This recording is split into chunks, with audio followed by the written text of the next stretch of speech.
আসসালামু আলাইকুম। আমি মোহাম্মদ জালালউদ্দিন, ফিটনেস উইথ জালাল এটি, followed by doctor Jahangir Kabir, chairman and founder JK lifestyle limited. বিগত 2 দিন আমি 2টা বিষয় নিয়ে আলোচনা করেছি। একটা রেকর্ডিং দেওয়া হয়েছে, একটা রেকর্ডিং দেওয়া হয়নি। সে দুটো হচ্ছে যে কোষ ওভারলোড হচ্ছে সর্বরোগের কারণ, আর গতকালকে বলেছি কিভাবে কোষ ওভারলোড হয়, আর আজকে বলবো এই ওভারলোডটা কিভাবে আনলোড করবেন, মানে খালি করবেন।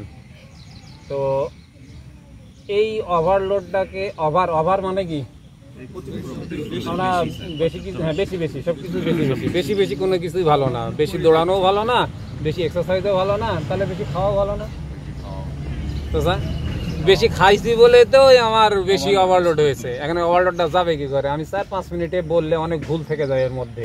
তারপর আমি 4-5 মিনিটেই বলবো, কিন্তু ছোটো ছোটো ভিডিওগুলো মানুষের উপকারে দেয়। তো এই ওভারলোড হয়েছে কিভাবে গতকালকে বলেছি। এখন আনলোড করব, এই তো ট্রাক আনলোড করলেই হয়ে যায়। আনলোড করার অন্যতম হাতিয়ার হচ্ছে অটোফেজিং। না খেলে তো আনলোড হয়, এটা আমরা জানি, কিন্তু না খেলে কিন্তু মাথা ঘুরে পড়ে যাবে, হিসাব আছে। একটা কথা বললাম যে না খেলে আনলোড হয়। এই সিস্টেমেটিক্যালি যদি না খেয়ে না থাকি, মানে সিস্টেমেটিক্যালি যদি না খেয়ে না থাকি, যদি এমনি যদি না খাই, তাহলে মাথা ঘুরে পড়ে যাব। তো প্রথমে প্রাথমিক পর্যায়ে যেই খাবারগুলো, আমরা তো চিনি খাই চলি, চিনি খাই আর ফ্যাট হয়, গতকালকে বলেছি। তো প্রাথমিক পর্যায়ে আমরা প্রচুর পরিমাণে শাকসবজির ফ্যাট জাতীয় খাবার খাবো। 75% ফ্যাট যাবে। ফ্যাটের মধ্যে থাকবে 1 নম্বরে কোকোনাট অয়েল, ঘি, ডিমের কুসুম সহ ডিম, মাছের তেল, অলিভ অয়েল। এর মধ্যে যার যেটা সামর্থ্য আছে সে সেভাবে ফ্যাটের পরিমাণটা বেশি খাবে। সাথে খাবে প্রচুর শাকসবজি। শাকসবজি না খেলে কোষ্ঠকাঠিন্য হয়ে অবস্থা খারাপ হয়ে যায়, কিন্তু ফ্যাট কোষ্ঠকাঠিন্য করে। আচ্ছা, তো এইটা খেতে থাকবো, যত ক্ষুধা লাগবে তত খেতে থাকবো। তারপরে একসময় দেখবো যে আমার ক্ষুধা হারাই গেছে। খাবোটা কখন? সকাল 8টা বা 9টা থেকে সন্ধ্যা 6টা বা 7টার মধ্যে। এর মধ্যে যত ইচ্ছা তত খাবো। প্রাথমিক পর্যায়ে যত ইচ্ছা তত খাবো। রাত্রে খাবো না, খাবো খালি লবণ পানি, ভিনেগার পানি, এমনি পানি। ক্ষুধা লাগলে নারকেলের তেল বা ঘিও খেয়ে নিতে পারবো, সমস্যা নাই। আচ্ছা, এটা খাবো, ক্ষুধা কমে যাবে। ক্ষুধা কমে গেলে আমার খাওয়ার দরকার আছে? ক্ষুধা কমে কখন? এই হচ্ছে আসল অস্ত্র। এখন শরীরের ভিতরে অটোফেজি শুরু হয়। এখন অটোফেজিকের অটো কথাটার মানে তো আমরা জানি, অটো একটা ইংরেজি শব্দ, এমনি স্বয়ংক্রিয় যাকে বাংলা বলে। এখন নিজে ওই বডির মধ্যে বডি নিজেই শক্তি তৈরি করে, তখন বডির থেকে নিজের থেকে খায়। বাইরে থেকে যখন আমি খাবারটা ঢুকাবো, বডি তখন নিজের খাবারটা দেখবে না। বাইরে থেকে যেটা ঢুকিয়েছি এইটা নিয়ে বডি কাজ করবে, তাহলে ভিতরেরটা আর ভাঙবে না। কিন্তু আমার আনলোড করতে হলে তো ভিতরেরটা তো ভাঙতে হবে। আচ্ছা, তাহলে অটোফেজি নিয়ে যত কথা বলছি, যখন আপনার খাওয়া বন্ধ হয়ে যাবে, এই অটোফেজিটা চালু হবে। আপনি যখন মুখ দিয়ে খাবার ঢুকানো, যে খাবারগুলোতে ক্যালোরি আছে, শক্তি আছে, এই খাবারগুলো যখন ঢুকানো বন্ধ করবেন, 12 ঘন্টা পরে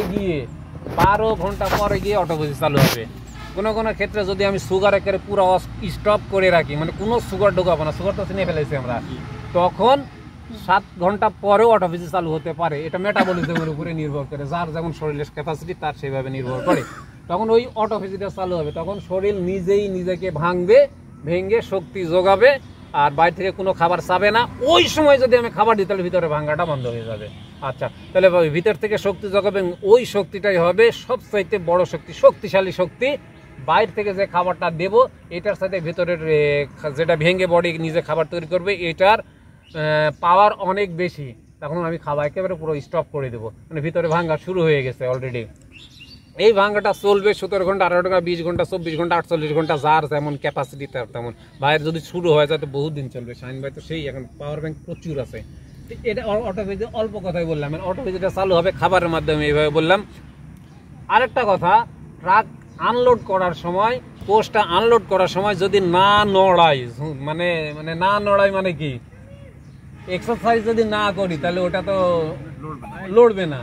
যার কারণে প্রাথমিক পর্যায়ে এই ফ্রি হ্যান্ড এক্সারসাইজ এবং ইয়োগা ছাড়া অন্য কিছু করার দরকার নাই। অল্প করে আস্তে আস্তে নড়াবো।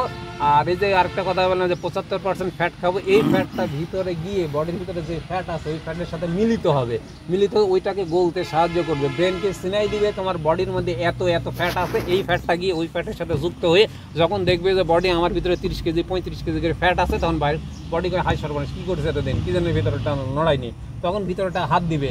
বারবার বলছি, সেদিন জাকির স্যার একটা ভুল করছে যে সকালে ডিম খেয়ে এই এক্সারসাইজ করতে আসে। তাহলে অটোফেজিটা চালু হবে না তো, তাই না? তাকে অটোফেজি চালু হওয়ার সময় দিতে হবে। 12 ঘন্টা পরে চালু হবে। তাহলে আপনি বেনিফিট নিতে হলে যত পারবেন তত দেরি করে নাস্তা করবেন, যত পারবেন, তাহলে আপনার ভিতরে তত ভাঙবে। শুধু এটা ভাঙার কথা বললাম না, এটা মোটার কথা বললাম, তাই না? চিকেন মানুষ হার্ট ডিজিজ আছে, একেবারে খিটখিটে চিকেন মানুষ না আপনি, আপনার তো অ্যালার্জি আছে, তার মানে আপনার বডির মধ্যে ভেজাল আছে। তো ওই ভেজালটা বডি নিজে নিজে সুস্থ হবে, এই সুযোগটা বডিকে দিতে হবে। রোজা আসলে হাই প্রেশারের রোগী আরাম পায়, ডায়াবেটিসের রোগী আরাম পায়, হার্ট ডিজিজের রোগী আরাম পায়। কি জন্যে? ওই অটোফেজিটা চালু হয় এবং ওখানে ড্রাই ফাস্টিং হয়। 1 ঘন্টা ড্রাই ফাস্টিং আর 3 ঘন্টা সম্ভবত কি 2 ঘন্টা ওয়াটার ফাস্টিং সমান, মানে ওয়াটার ফাস্টিং এর সাথে ড্রাই ফাস্টিং অনেক অনেক উপকার। তো মোটামুটি অল্প কথায় আমি বলেছি, অল্প টাইমে অটোফেজি কিভাবে চালু হবে এইভাবে ভাঙা করতে। তার মানে খাবারটা প্রথমে ওই চিনাই দিতে হবে বডিকে, এইভাবে এই খাবারগুলো খেয়ে একেবারে অল কাইন্ডস অফ সুগার পুরোপুরি স্টপ করে দিতে হবে, তাছাড়া অটোফেজি চালু হবে না। আচ্ছা গেল, তারপর ফ্রি হ্যান্ড এক্সারসাইজ অবশ্যই করতে হবে। ফ্রি হ্যান্ড এক্সারসাইজ যেটা সকালে আমরা করি এটা অবশ্যই করতে হবে। তারপরে রোদে যেতে হবে, রোদে খালি গায়ে কোকোনাট অয়েল গিয়ে গায়ে মেখে রোদে বসে থাকতে হবে। যাওয়ার আগে 1 গ্লাস পানি, লবণ পানি অবশ্যই খেয়ে রোদে বসতে হবে। উপর থেকে রোদ আসবে, কোকোনাট অয়েল আছে, ভিতরে পানি আছে, ওখানে রান্না হবে, তখন ঘাম বের হবে। হিট যখন আসবে তখনই তো রান্না হবে, এই তখনই ভিটামিন ডি তৈরি হবে। এমনি ঘুরে বেড়াচ্ছেন, ভিটামিন ডি তৈরি হবে না, একটা কথা বলে দিলাম। আর নিঃশ্বাসের ব্যায়াম না করলে অক্সিজেন আপনার ওই আবর্জনার কাছে যাবে না। নিঃশ্বাসের ব্যায়ামে একটা রাউন্ড দিব আমি, ওইভাবে আটকায় ধরে রাখতে হবে, তখন আপনার অক্সিজেন কোষে কোষে চলে যাবে, ওখানে তো ভাঙা মানে সাহায্য করবে। এই এভরিথিং বিষয়গুলো করতে হবে। তারপরে সবচেয়ে বড় কথা, যদি ঘুমের কোয়ালিটি খারাপ হয় বডিতে ইনসুলিন আসবে, সরি চিনি আসবে। চিনি আসলে ইনসুলিন আসবে। আমি এগুলাও করলাম, ঘুম আমার ভালো হলো না, জিন্দেগিতে অটোফেজি চালু হবে না। কি জানেন, আপনি রাত জেগেছেন মানে বডিতে চিনি আসছে মানে ইনসুলিন আসছে। আর ইনসুলিনের উপস্থিতিতে জিন্দেগিতে বডি ভাঙে না, ইনসুলিন বডি গঠনই করবে। শর্ট টাইমে অনেক কথা বলে ফেলেছি।